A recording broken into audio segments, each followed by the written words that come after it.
the Within Orb podcast. Come get Within Orb.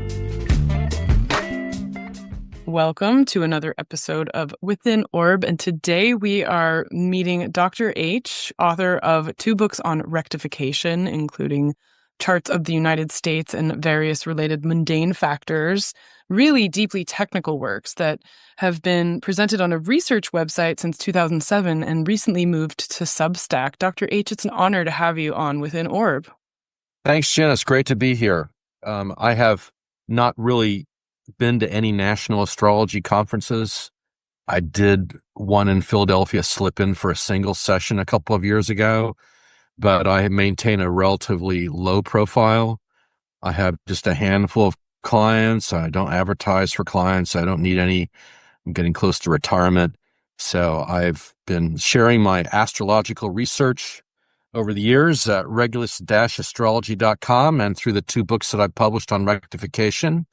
And in this new Substack format, hope to continue and expand my reach by making the content a lot easier to access, search, and understand.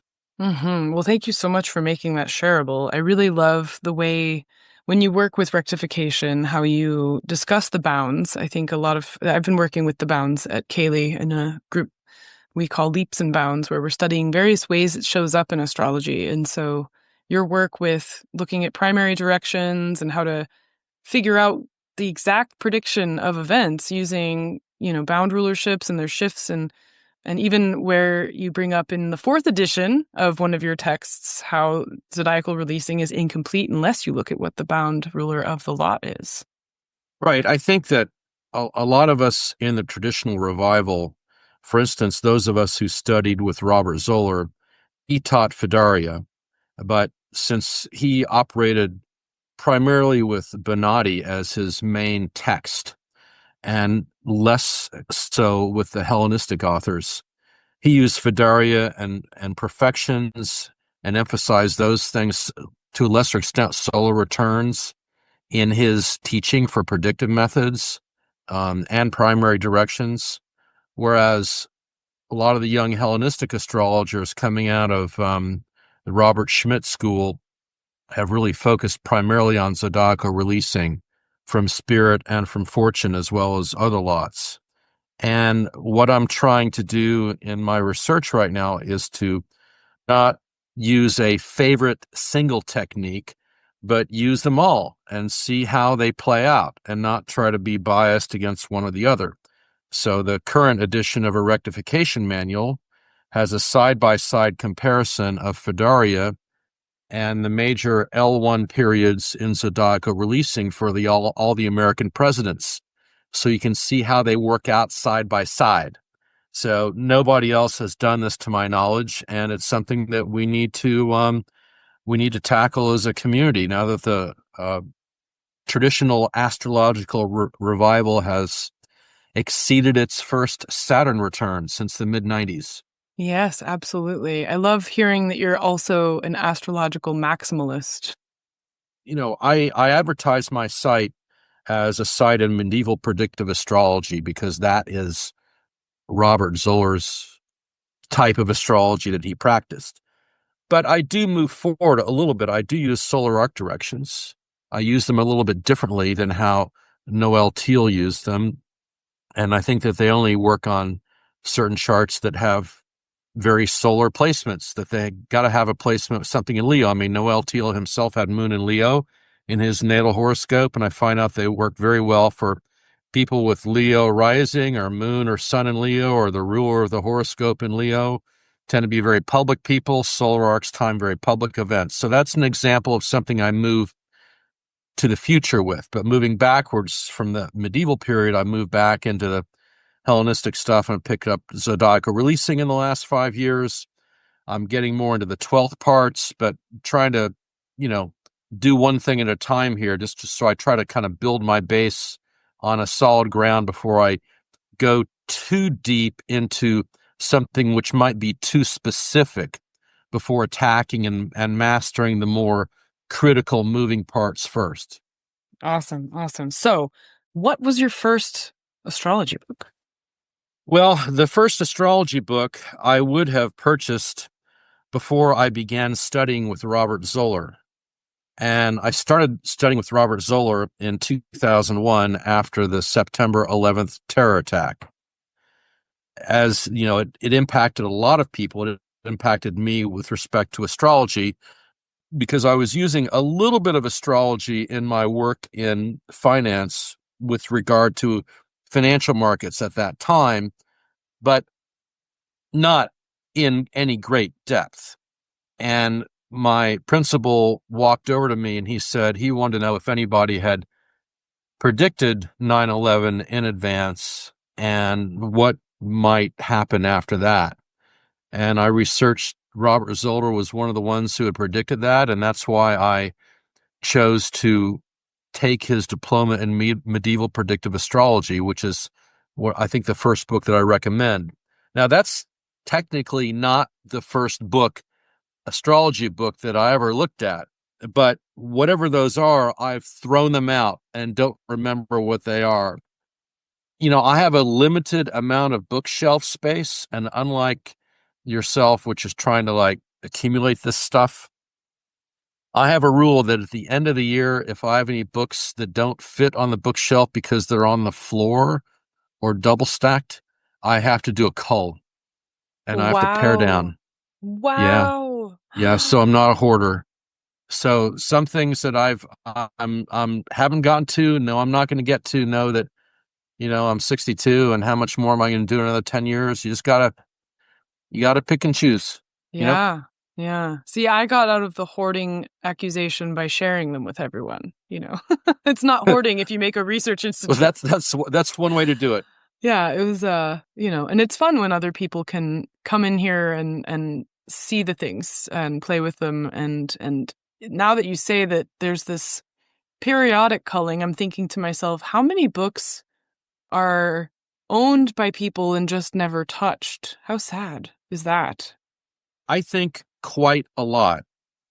There are some people which are book collectors and some people who are interested in a topic and want to support an organization or a community and will buy books associated with those topics and those themes. I own all of Ben Dykes' translations, but I have not read all of them cover to cover.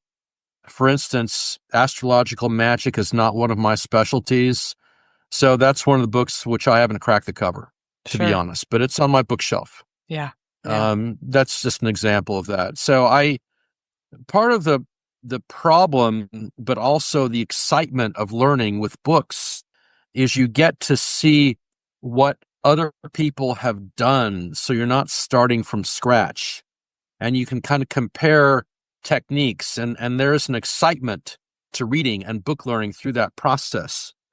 But ultimately it has to be boiled down to a way that each of us can use it to whatever purpose we have, we're going to use it for, as opposed to just, okay, we're going to learn, for instance, the moon's configuration in the Hellenistic technique, where a void of course moon is something with an aspect greater than 30 degrees. Or we're going to use William Lilly's approach, which allows out of sign aspects and William Lilly has a less rigid rule on void of course moon. Or we're going to go to some medieval and some contemporary authors which do not allow out of sign aspects. And so that actually increases the number of cases where void of course moons occur. This is actually the current research project I'm working on right now, which is going to be this year's project. So if I have collected books and sources with all those opinions, but I've done the testing and figured out which one works and I've verified it, I don't feel the need to keep around the books of the dissenting opinions. If I've read them, know what they are, and have footnoted them, and if I need to go back and look at them in the future, I can travel to your library and look at the book. So I just don't have space for it. So I need a list from you about the naughty corner, where these dissenting opinions are collected because it doesn't boil down into the statistical research.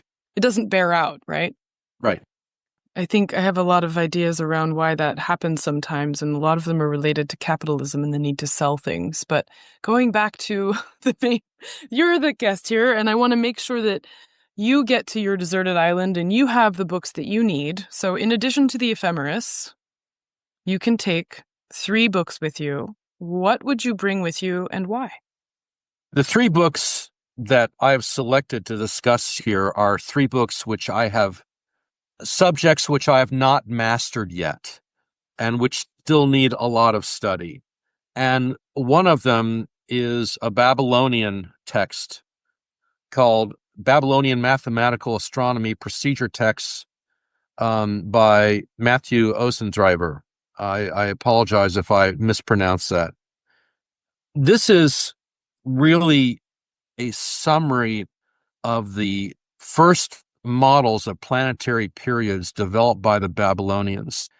These are the cuneiform tablets which were recorded for centuries, I think until maybe the 1st or 2nd AD. But in the history of science, these daily astrological catalogs and procedures and predictive methods, this body of cuneiform tablets is almost 1,000 years worth of data. And in the history of science, of all of science that we know, it is the longest set of observations dedicated to a single topic in the history of science, in the history of the world.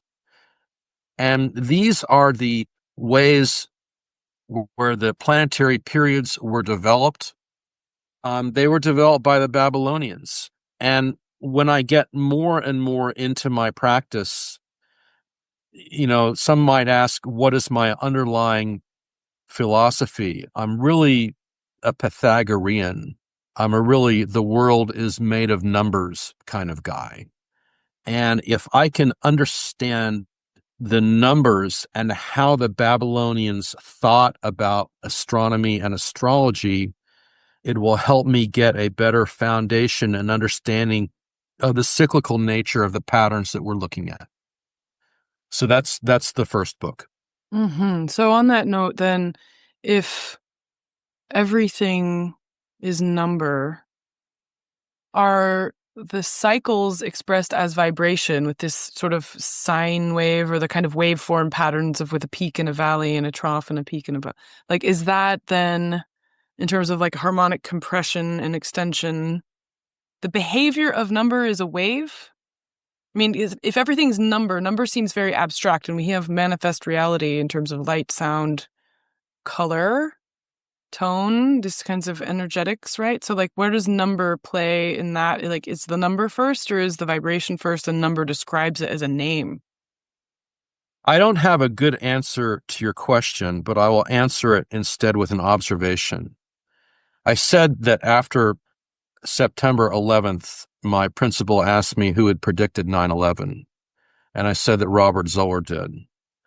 Well, there was a second person that didn't really predict it, but had a model which described the disturbance before it happened. This was the Center for Global Consciousness. I'm not sure what the current status of it was, but for a while was housed at Princeton University. And this group had a series of random number generators in computers all over the world, which generate either zeros or ones. And what they found, and they've done studies for many, many years on this, and the 9/11 event was the most significant of this. Sometimes globally, the random number generators do not go random. They lose their randomness and they go all ones or all zeros. And they can measure this phenomena in graphs. Sometimes it happens right before earthquakes. In the case of 9/11, it started to ramp up 2 days before 9/11 and was one of the largest spikes ever recorded in their data set. And this is, so you have to ask yourself, what kind of a world do we live in if a major global event can change random number generators on dozens of computers worldwide? There's a role for number. That's the only way I can answer your question at this time. I love it. I love it. Okay. We'll just let that sit there like a Zen koan and move on to your next book. You know, part of my initial interest in astrology pre-Zoller was financial astrology, and that came from looking at charts, looking at bar charts of stocks and things going up and down and looking for patterns. And then you find out if that's called technical analysis, which not that many people do. Most Wall Street people are fundamental analysts. They want to know how much the company is making in terms of sales and so forth, and supply and demand of products. Well, technical analysis assumes that you can make predictions based on chart patterns. And not a lot of people believe you can do that. But those of us who do, in the technical analysis world, because it involves cycles, and you probably know where I'm going with this, some of the cycles are astrological, and then you learn that some of the traders are closet astrologers. Then you learn there's another group called the Foundation for the Study of Cycles, which was founded in the 1930s after the Great Depression to try to figure out what cyclical influences cause that and how we could avoid one in the future. That group is still around in a recent incarnation. And so one of the great cycle and technical analysts was a guy named W.D. Gann, Gann.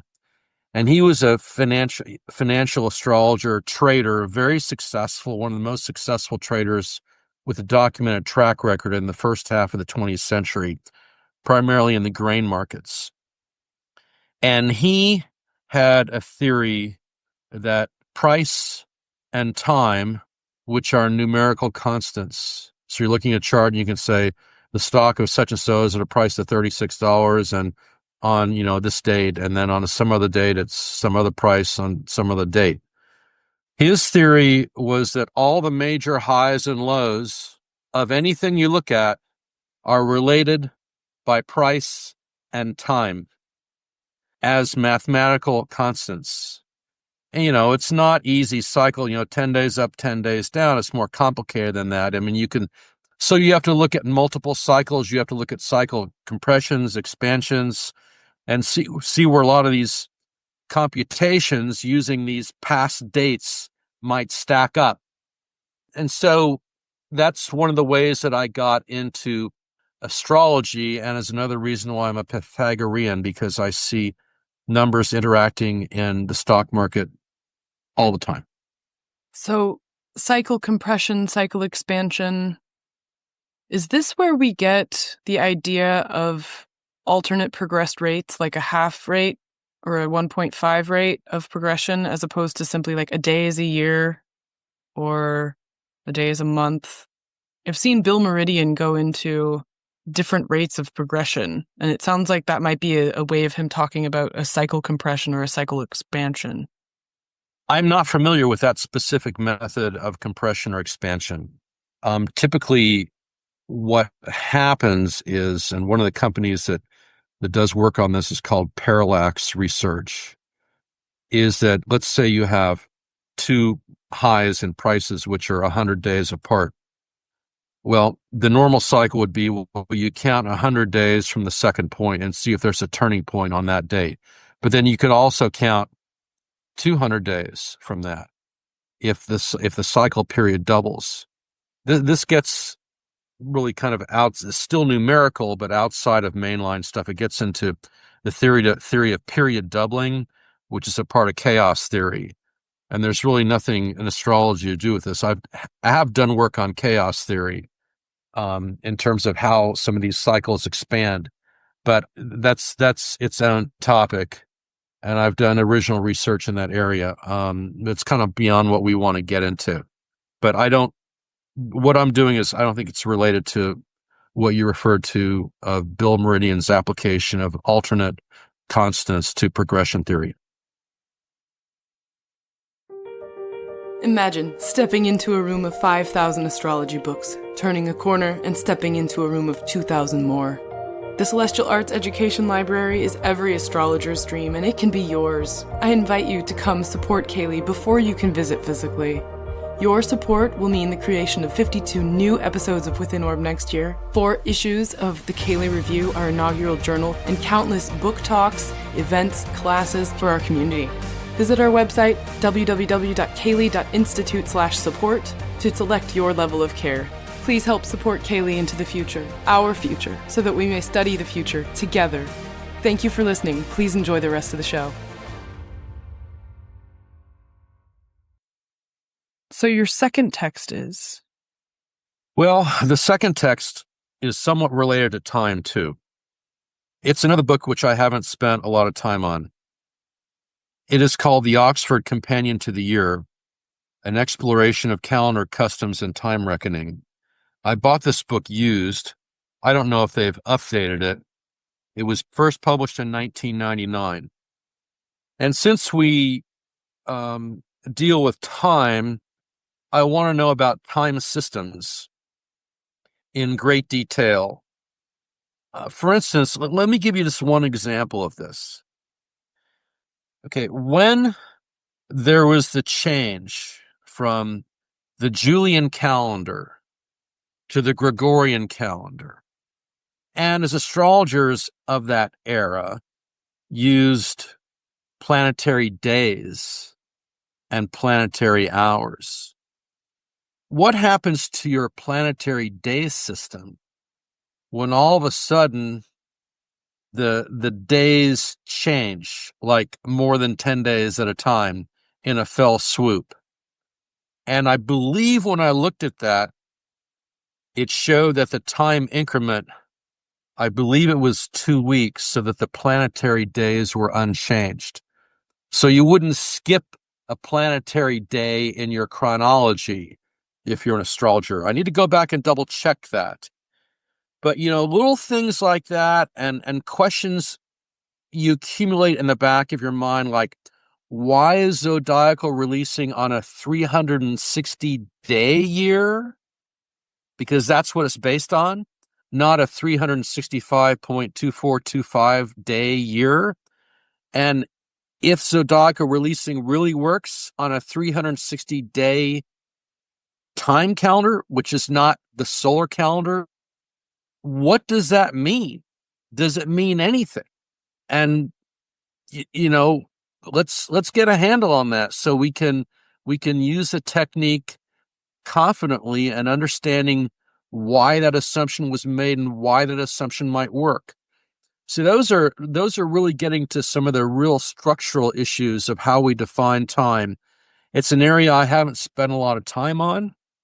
I've spent a little on it, but the desert island will be a time to really kind of sink into that kind of fundamental thinking where you have a lot of time on your hands and you can make your own sundial, start counting. In fact, that was in one of Robert Zoller's first lessons in his diploma course in Medieval Predictive Astrology. You had to go out and make your own gnomon and put the stake in your yard and look where the shadows, you had to mark down where the shadows were at like 3 times a day for like a period of a week. So you could kind of orient yourself to the sun. I mean, that was one of his first things. So that's an area, I would spend more time on a desert island because I would have time to get involved into those kind of experiments. So what I'm hearing you say is you'd make a gnomon and then you'd start reading your books. Yes.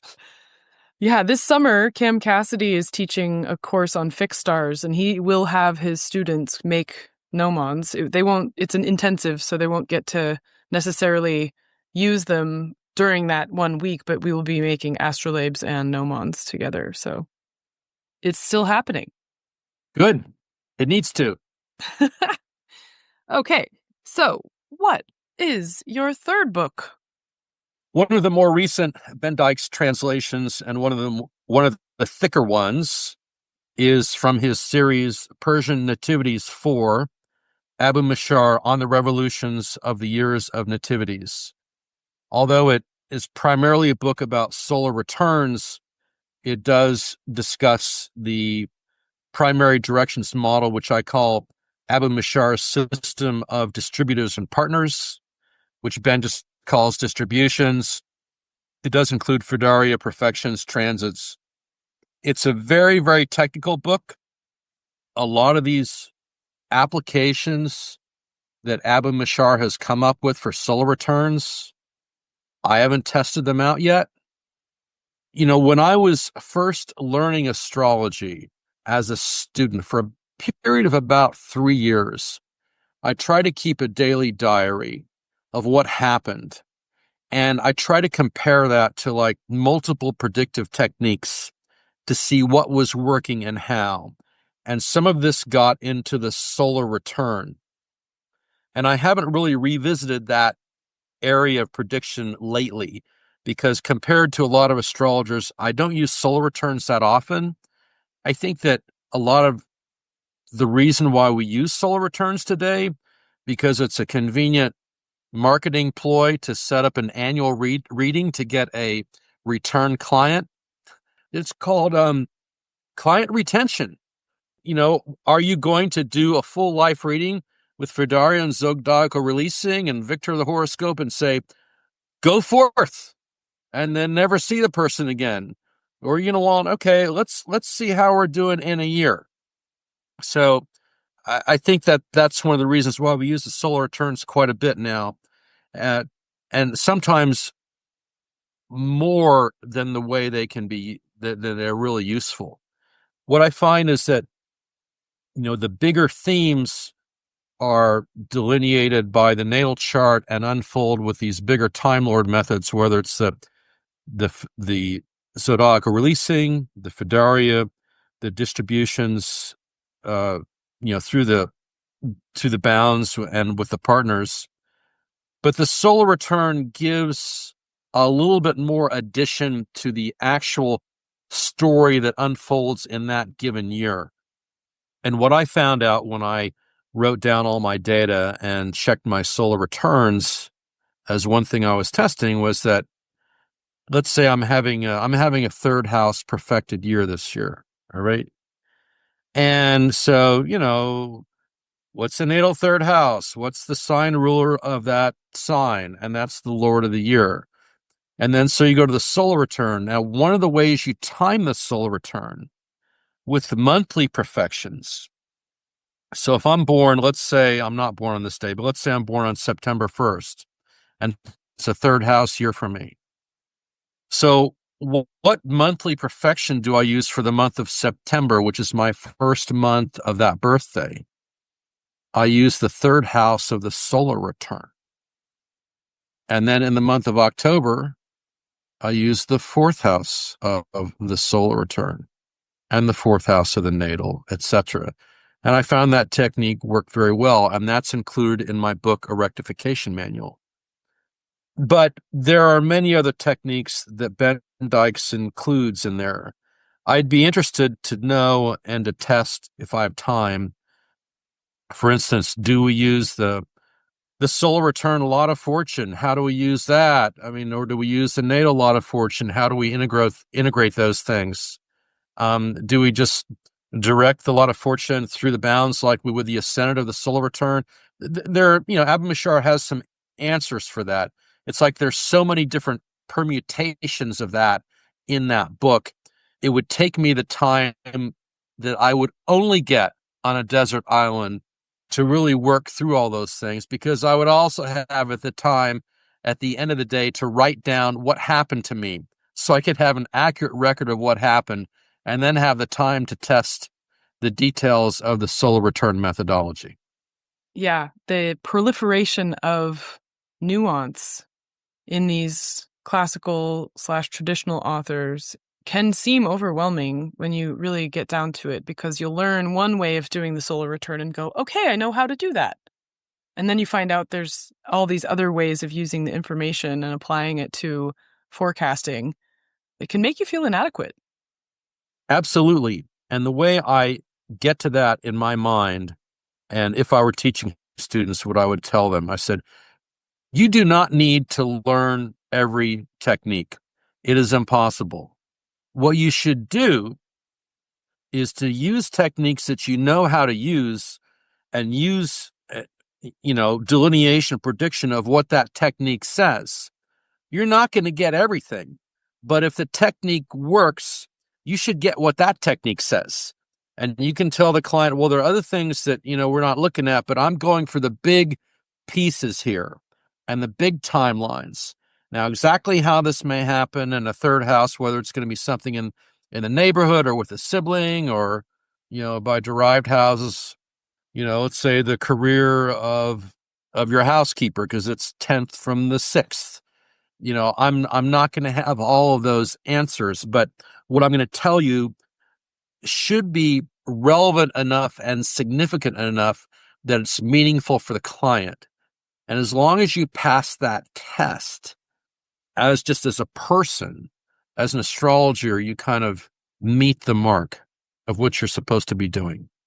And yet it is nice to imagine having the time freedom to go down the rabbit hole. Well, I've had more time to go down the rabbit hole than most because I only have a handful of clients. And, while I am in the office all the time, there are days go by that I don't even talk to anybody or even answer a single phone call. Some weeks I don't get a phone call. And I kind of do whatever I want. And whatever I think is relevant, I can speak, text, or chat to somebody that I think this is going to go on with this, that, or the other, and this is something you should know about. And sometimes I do that 5 times a day. Sometimes I do that on the weekends. Sometimes I don't do it for 3 days in a row. And so that extra time I have has allowed me to go down the rabbit hole. And so in my books, when you see a rectification, it's not just sticking a finger up in the air. I think he looks like he has a long Gemini nose. It's because I have I've read a biography on the person for probably 98% of the about 450 horoscopes I've rectified in the last 20 years. But some of my chronologies, like to an extreme, like for Lyndon Johnson, former president, it has over 800 data entries for events for Lyndon Johnson. Okay. And my minimum event, I try to get at least 50, but I prefer, 200 to 400, for people for serious rectification work. And, like I'm working on the moon's configuration right now, which is my new project for this year. Like just before we got on this chat, I re-looked at Emperor Hirohito's horoscope and was tracking how Saturn Capricorn retrograde was acting like Saturn Cancer in his horoscope, the rise of the right wing in Japan, and seeing how that translated and was timed by his Saturn return, by the transit of Saturn to his midheaven, his descendant. And it was just, I had all the data right there. So that's the kind of rabbit hole I've been able to go down to. And these 3 books for the desert island are rabbit holes I have not yet entered. On the topic of rectification, I have a question for you, since you have done this so many times, about the soul. And we have recorded birth times. We have a lineage of Lois Rodden collecting data and producing a scoring card for AA, A, B, C, D, X, double X. But my question is, when you are so proficient with rectification, do you have an opinion on when the rectified time, is that showing when the soul enters the body, or is there something else going on in addition to whatever the birth certificate time might be expressing? I have never witnessed a live birth, but from people I have talked with and read about, not ideally, but the horoscope should be timed for the first breath. And the question of when a rectified birth time differs from the first breath, it's actually a different question, I think. It's the question of, is the birth time recorded correctly or not? And if it's anything other than that, I don't have the answer to that question. What I try to do is, as an example, someone who had a very different answer to your question, which I kind of reject, is a man named John Wilner, Willner. He's deceased, but he published a book on the physiognomy for the AFA. It's in my literature review in my work on physiognomy. And I do agree with, he had a really good model for the shape of the face, but he applied that to the signs only, not to the rising decan, which is the sign is 30 degrees and decans are 10 degrees. So they're 3 decans per sign. He applied it to the rising sign. And so if he couldn't get a match based on his physiognomy model, he'd like change the birth time, sometimes as many as like several hours. And he claimed that he had some little program and he could put in a couple numbers and come up with the true time when the soul came in. And I just can't work with that. So when I came up with an ascendant sign for Barack Obama of Aquarius rising, and was the only Western astrologer to correctly identify that ascendant sign before the birth time was officially announced. And then my time was about 25 minutes off. And I went back with the data and I rechecked my rectification. I changed the rectification only about 3 minutes or so, still off like 20 minutes from the official birth time.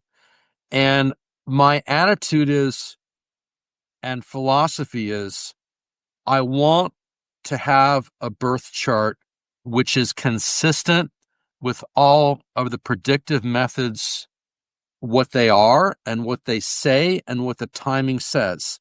And if I can triangulate it in multiple methods and get a precise birth time, which, I try to get it down to the second, which most people say is impossible, if not just a fool's errand, then I stick with that time. And I can check it out a sample.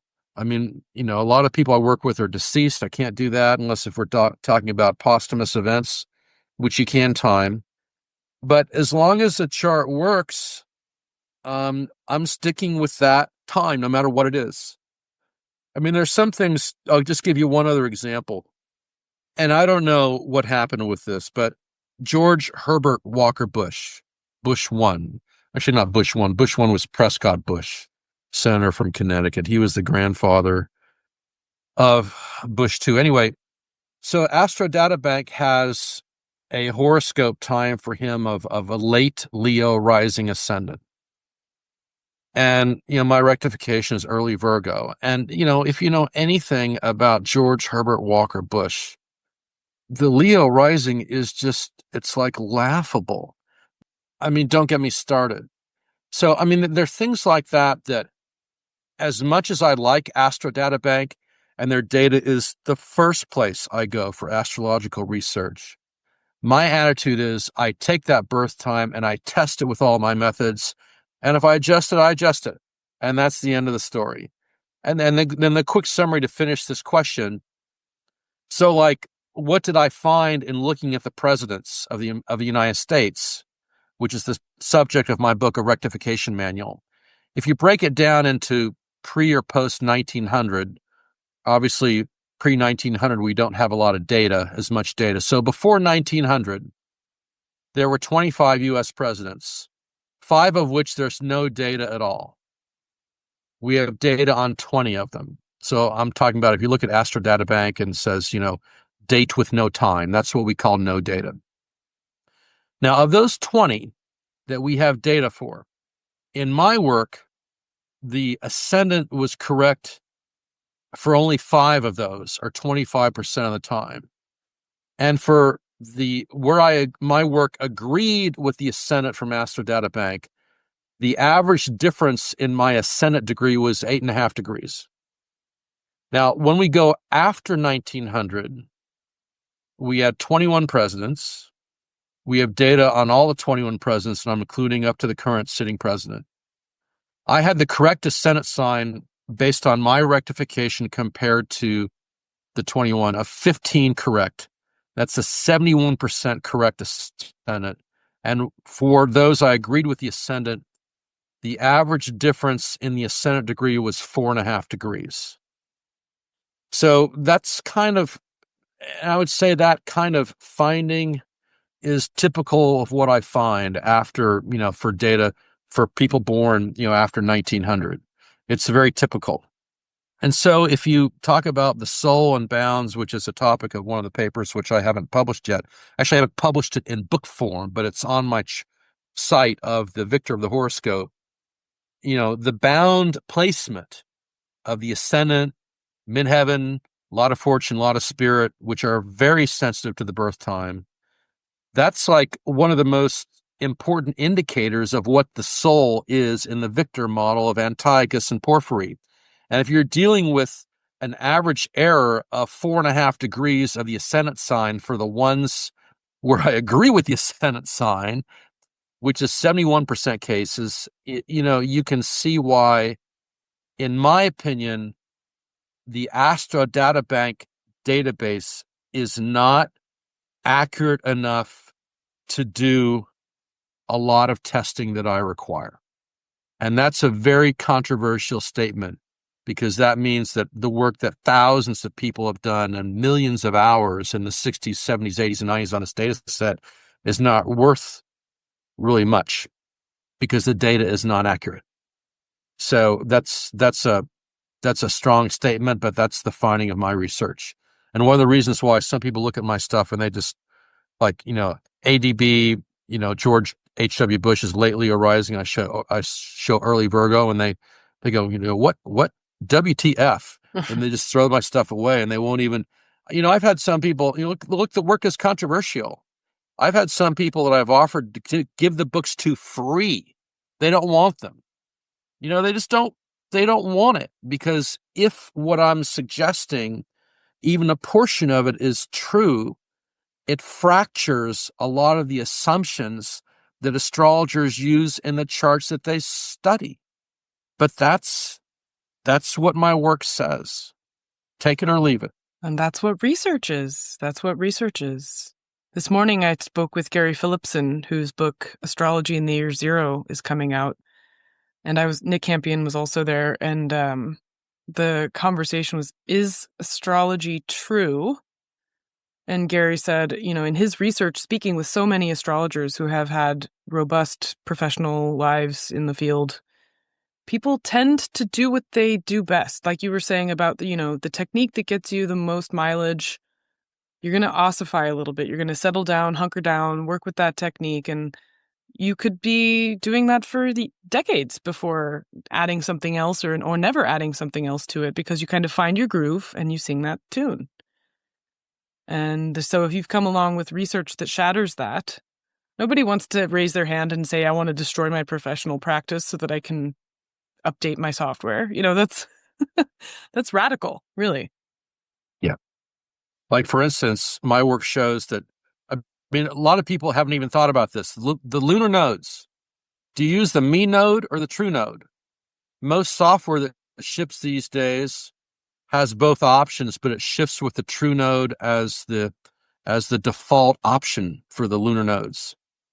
But it doesn't work. The mean node is what works. And the mean node, the transits of the mean node to angles are, of transits to the angles, the most consistently reliable method if you're using transits to angles to rectify.